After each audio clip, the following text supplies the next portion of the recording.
When we first got our hands on the new Mercedes SLS AMG, we were tracing the route of the La Carrera Panamericana, chasing the road racing history of its legendary gull-wing predecessor. Now we meet again, this time in a more familiar venue of Savannah's Roebling Road Raceway, and hopefully we'll make a little history of our own.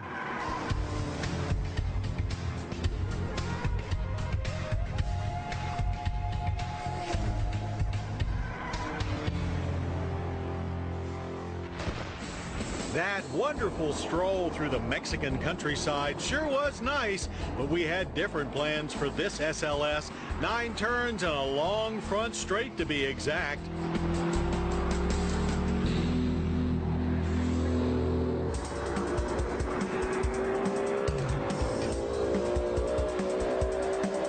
Throwing $200,000 worth of automotive hardware around an ice-cold racetrack has a way of making one nervous. But the SLS is so surprisingly drivable that we were put at ease fairly quickly.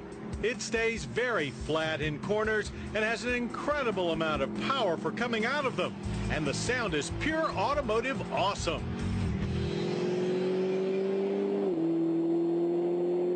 A variety of adjustments can be made to suit driver preference, from transmission shifting points to amount of stability control, and an AMG button allows you to store your settings for the next time you arrive at the track.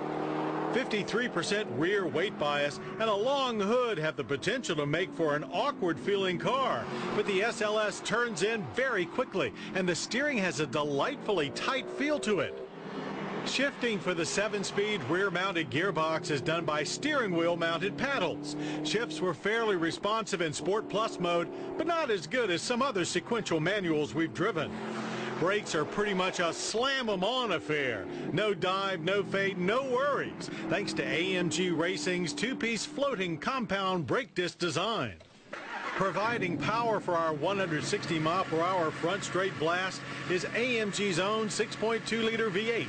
It delivers 563 horsepower and 479 pound-feet of torque. No superchargers or turbos needed. Dry sump oiling reduces internal drag and allows the engine to sit lower. Technically, the SLS is a mid-engine design as the V8 sits behind the front wheels. When news of a new gull-wing first surfaced, many of us were skeptical that such a car could be pulled off in these modern, safety-conscious times, but we couldn't be more impressed with the result. The hood is long and the rear deck short, echoing the more pleasing proportions of the original gull-wing. And of course, there are the signature upward opening doors. While the look is nostalgic, the SLS is built around an aluminum space frame. And despite a wheelbase of 105.5 inches, an overall length of 182.6, curb weight is only 3,573 pounds.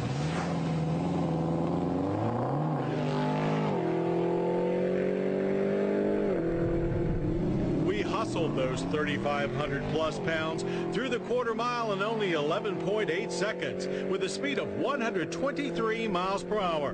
Reaching 60 from 0 required only 3.9 seconds. The SLS explodes off the line with superhero-like force. Shifts come quickly as the big V8 roars to life. Indicator lights in the gauge panel let you know when to shift, though leaving it in auto works just fine. Despite low times, the SLS never feels out of control, just hooked up and insanely powerful. Climbing inside proved to be easier than expected. The sill is high, but the opening is wide enough for plenty of room to maneuver. Still, it took practice not to bang our heads. Black and red leather seems to cover just about every surface inside, including the seats, door panels, and headliner. Alcantara inserts on the optional AMG Performance steering wheel provided good grip for track work, and the flat bottom design both looks racy and helps with getting in. Not that you have to be on a racetrack to enjoy the SLS. Just about any road will do. Ride is solid, but German GT cars smooth, making us wish we had more time with the SLS than we did. Government fuel economy numbers for the SLS AMG are 14 city, 20 highway, with a combined estimate of 16 using premium fuel. Original Mercedes-Benz Gullwings are among the priciest collector cars around, going for $500,000, which makes the 2011 SLS AMG's base price of $185,750 seem like a bargain. Options are plenty, and there is a gas guzzler tax as well, so most will go for more than $200 grand. While we didn't make any history with our Roebling test, that doesn't mean our time with the SLS wasn't impactful. And if we ever have an opportunity to retrace our steps and do it all over again, we're ready to wing it.